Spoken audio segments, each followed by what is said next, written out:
Өнөөдөр нойрсохоосоо өмнө бүгдээрээ татгшоо чиглэсэн нэгэн аялалд гарцгаая. Энэ аялал танаас юу ч шаардахгүй. Зүгээр л сонс. Бүхнийг тавьж явуул. Тэгээд амар. Та бүхнийг тогтоох гэж хичээх албагүй. Дүн шинжилгээ хийж тэмдэглэл хөтлөхч хэрэггүй. Энэ бол шалгалт биш. Энэ бол өдрийн турш үүрсэн хүнд ачаагаа буулгаж урт аяны дараах тоос шороо дарагдах мэт сэтгэлээ амраах. Карл Юнгийн мэрэгэн ухаанаар өөрийгөө хөтлүүлэн гүн нойронд автах урилга юм. Хэрв амжаагүй бол нүдээ анаарай. Биеийг тань бүрэн тушиж буй тэр мэдрэмжийг анзаар. Амьсгал авах, гаргах бүртээ тайвширлыг мэдэр. Танд яаран очих газар. Хэн нэгэнд нотлох зүйл, таныг ажиглах хийнч байхгүй. Өнөөдөр та аниргүй байдал, хотгошоо өнгөх үе, мөн хичээж чармаахаас бус. Харин амар амгалан дундаас ирдэг тэрхүү хүч чадлын тухай сонсох болно. Эдгээр санаанууд таны зүудэнд нэвчиж, таныг амарч байх зур чимээгүйхэн ургах өр болон үлдэх болно. Юнг хүний сэтгэл зүйн нэгэн гайхалтай өмнгийг ойлгосон байдаг. Өөрчлөлт шинжлэлт гэдэг нь гадаад ертөнцийн дуу чимээ дунд босон, харин бидний өөртөө бий болгосон аниргүй орон зайдал болдог. Нойр гэдэг нь өөрийгөө бүрэн даатгах, үнэмлэхгүй аниргүй байдалд орох үйл биш гэж үү? Шүүн бүр бид ухамсараа тавьж явуулаад маргааш нь шинжлэгдэн эргэж ирнэ гэдэгтээ итгэдэг. Тиймээс энэ бүхэн амархан байг. Уг бүр эрэгт ирэх давлгаа мэд таныг ивээг. Зарим нь танд үлдэж, зарим нь урсаад одно. Энэ нь яг л байх ёстой зүй тогтоол юм. Та гүн тавширч байхдаа энд аюулгүй байгаагаа санаарай. Таны бие яаж амархаа мэднэ. Таны ухаан яаж бүхнийг тавьж явуулахаа мэднэ. Цэрүүн байх болон нойрсохын зав дээр та яг байх ёстой газраа байна. Одоо эхэлцгээе. Бид өөрсдөө хизээж анхаарч сонсож байгаагүй ядлаа. Яагаад бусдад тайлбарлах, нотлох, эсвэл хүлээн зөвшөөрөгдөхийн тулд хамаг ирч хүчээ зарцуулдаг юм бол амьдралаа хүний сэтгэл зүйн хүн чанарыг судлахад зориулсан Карл Юнг бидний ихэнхийнх нь бултан зогтдог нэгэн үннийг нээсэн юм. Аз жаргал гэдэг нь бусдад танигдах бус, харин өөрийгөө танихад оршдог. Юнг энэ аяллыг индивидуашн гэж нэрлэсэн. Энэ үйл явдал та өөрийнхөө доторх эмх замбраагүй байдал, айдас, сүүдэртэй талуудаа зоригтойгоор нүүр тулан харах ёстой. Та гадаад ертөнцөөс ирч хүчийг татаж бүрэн татгшоогоо төвлөрөхөд юу өөрчлөгддөг вэ? Чимээгүй байхыг сонгоход үр дүн нь таны өмнөөс ярьж эхлэх энэ агшинд юу болох вэ? Энэ аялал бол өнгөцгөн хүмүүст зориулагдаагүй. Энэ нь дуу чимээгүй орчинд хоосон чанартай нүүр тулахыг, үнэн гэдэг зөвхөн аниргүй дүнд цуйрааддаг гэдгийг хүлээн зөвшөөрөх зоригийг шаарддаг. Гэхдээ яг тэр мөчид л та өөр төрлийн хүч чадлыг олж авна. Энэ бол хамаг ирч хүчийг дотоод өсөлтөд зориулж өөрийнхөө хамгийн бодит хувилар болох хүч юм аа. Асуулт нь та аниргүй байдлыг хүлээн авч тайлбарлахаа зогсоож өөрийнхөө үйлдэл болон оршихуйгаараа бүхнийг тунхаглахад бэлэн үү? Нэгдүгээр хэсэг чимээгүй байдал яагаад хүчтэй байдаг вэ? Хүн бүр өөрийгөө илэрхийлэх, нотлох, харагдах гэж уралдаж буй энэ ертөнцид чимээгүй байдал бол ховорхон тансаглал юм. Бид сул дорой харагдахаас айж үргэлж хариу үйлдэл үзүүлэхэд үзэл бодлоо хамгаалахад тасжээ. Гэвч Юнг нэгэн гайхалтай зөрчлийг олж харсан. Бид өөрийгөө илэрхийлэх гэсэн хүслээр орж чимээгүй байж чадах тэр үед л дотоод хүч чадлынхаа ертөнцид хөл тавьдаг. Чимээгүй байх гэдэг нь зүгээр л үг дуугүй байхын нэр биш. Энэ бол ухамсарын төлөв юм. Энэ бол өдөр тутмын үеийн самнаас ирч хүчээ татан авч дотгошоо эргэж буй агшин юм. Юнгийн хэлээр бол энэ нь өдөр тутмын чимээ шуугаанд дарагдсан ухамсаргүй буюу unconscious гүн давхаргууд ярьж эхлэх боломжийг олгож буй хэрэг. Бид ярьж байхдаа зөвхөн эго буюу нийгэмд зориулж зүүсэн багныхаа хэсэг болох persona цуурайг сонсдог.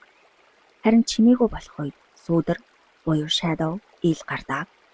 Таны дарагдсан хэсгүүд, үгүйсгсэн сэтгэл хөдлөлүүд болон жинхэнэ хүч чадал зөвхөн тэдгээртээ нүүр тулж чадсан цагт л гарч ирнэ. Жирийн нэг нөхцөл байдлыг төсөөлье. Та хамт ажиллах савтагаа эсвэл хайртай хүнтэйгээ маргалдаж байна. Яг тэр мөчид таны зүн совн таныг шууд хариу барихыг, өөрийнхөө зөв гэдгийг нотлохыг шаарддаг. Гэвч маргаан хүрсний дараа таны хэлсэн ихэнх үгс утгагүй байсныг, магадгүй нөхцөл байдлыг улам дордуулсныг ойлгодог. Үүний оронд та чимээгүй байхыг сонгож хэд хэдэн удаа гүнзгий амсгаа авснаар альвааг томоор харах боломжийг олж авнаа.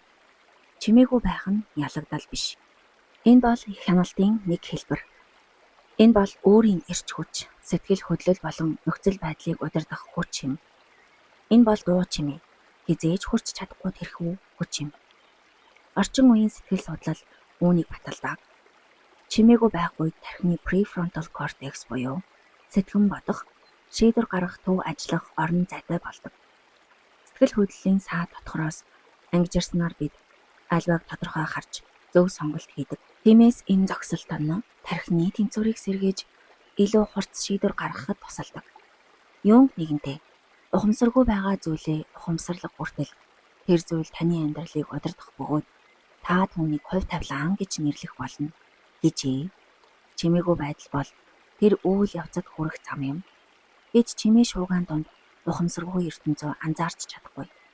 Горхины чимээг сонсохын тулд зах зээлийн шуугаанаас холдох хэрэгтэй байдаг шиг. Чимээгүй байдал нь ухамсар болон ухамсаргүй ертөнцийн хоорондох харилцан ярианы орчныг бүрдүүлдэг. Энэ харилцан ярианаас л бид өөрийнхөө жинхэнэ мөн чанарыг бүтээлч эрч хүчний их булгийг олж авдаг. Өөр нэг өнцгөөс харвал чимээгүй байдал бол татгалзлын нэг хэлбэр юм. Чимээгүй байснаар бид нийгмийн эгогийн бүжигт оролцохоос татгалздаг. Орчин үеийн нийгэм харагдах байдлыг чухалчилдаг. Хүмүүс бидний тухай хэдий чиний их мэднэ, төдий чиний үнцэнтэй мэд санагдана. Гэвч үнэндээ бид өөрсдийгөө хэдий чиний их дэлгэн, төдий чиний дотоод эрч хүчээ шавхдаг. Чимээгүй байх нь бусдтай өөрийгөө харьцуулах, өрсөлдөх, нотлох гэсэн шаардлагад эрч хүчээ алдахаас татгалзаж буй хэрэг юм. Энэ бол би оршин тогтнохын тулд өөрийгөө чамд тайлбарлах албагүй гэсэн тунхаглал юм. Энэхүү татгалзал дундаас л бид эрх чөлөөг олдог. Чин зоршил эзэмшиж, дасгал хийж, эсвэл хувийн төсөл дээр ажиллаж буй хүнийг ажиглаарай. Хэрв тэд төлөвлөгөөгөө хүн бүрт гайхуулж яриад байвал тэд яг л тэр ажлаа хийгээд дуусчихсан мэт уурамч таашаал авдаг. Сэтгэл судлалын судалгаагаар зорилгоо зарлах нь тархин допамин ялгаруулж, зорилгодоо хүрсэн мэт мэдрэмж төрүүлдэг байна. Гэвч энэ бол хуурамч таашаал бөгөөд бодит үйлдэл хийх эрч хүчийг бууруулдаг. Харин чимээгүй байхыг сонгож өдөр тутмын хичээл зүтгэлдээ анхаарлаа хандуулдаг хүн тууштай байдлаараа хүчийг хуримтлуулдаг. Энэ бол ямар нэгэн сүржин зарлалгүй боловч гарцаагүй үр дүнд хүргэдэг жинхэнэ хүч юм. Нийгмийн харилцаанд ч чимээгүй байдаг хүн үл үзэгдэх хяналтыг гартаа хатгадаг. Учир нь чимээгүй байдал бусдыг тэр хоосон зайг нөхөхөд, таны тухай таамаглахад, өөрсдийнхөө төсөөллийг таны дээр буулгахад хүргэдэг. Зөв цагтаа чимээгүй байх нь таныг илүү нууцлаг болгоод зогсохгүй. Таны хэлэх үгийн жинг нэмэгдүүлдэг. Хөгжимд нот хоорондын зай аялгыг бүтээдэг шиг гэр бүх зүйл тасралтгүй дуу чимээ байсан бол хөгжим замбраагүй шуугаан болох байсан. Чимээгүй байдал дуунд утга учир өгдөг. Амьдралч мөн чимээгүй байдал үгэнд үн цэнийг өгдөг юм аа. Чимээгүй байдлын хүч нь зөвхөн хувь хүн эсвэл нийгмийн түвшинд хязгаарлагдахгүй. Энэ бол сүнслэг ертөнцид хүрэх гүүр юм. Христэс, буддизм, зэн хүртэлх бүх урсгал чимээгүй байдлыг үнэмлэхгүй үнэнд хүрэх зам гэж үздэг байжээ. Сүнслэг биелэгдэл домгийг сонирхдог байсан Юнг чимээгүй байдлыг зөвхөн чадвар биш, харин өвөд хаалга гэж харсан байна. Тэрхүү басгыг давснаар хүн өчүүхэн эгогоо таван гарч хүн төрөлхтний өвөг дээдсийн мэрэгэн ухааны сан болох нийтийн ухамсаргүй буюу collective unconscious ертөнцтэй холбогддог. Толин тусгал мэт тогтун нуурын өмнө сууж байна гэж төсөөл. Хэрв гадаргуун салхи эсвэл дуу чимээнд долгиодсон бол та зөвхөн замраагүй тавлгааг л харна. Гэхдээ ус тогтун болоход тэр нь бүх тэнгэрийг тусгах тунгалаг тол мэт болж хуурдаг. Хүний ухаанч мөн адил.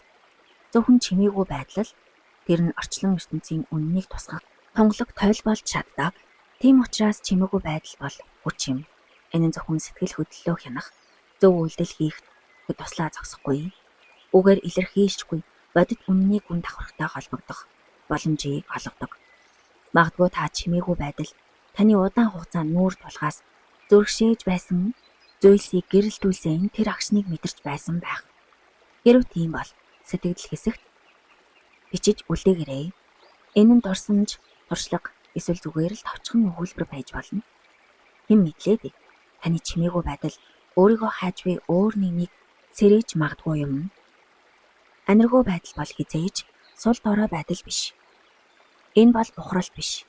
Харин эрч хүчээ хуримтлуулах, зүгтах биш. Харин зориг гаргах хэлбэр юм. Өөртөөгөө нуур тулах, үнэнд хүрэх зориг. Чимээгүй байхдаа та хүчээ алддаггүй. Тиймээс альва яаруу хариу өгөхийн өмнө 3 удаа гүнзгий амсгаа авч бүхнийг ажиглахыг хичээгээрэй. Энэ зогсолт бол сонголтыг таны гарт эргүүлэн өгөх товчлуур юм.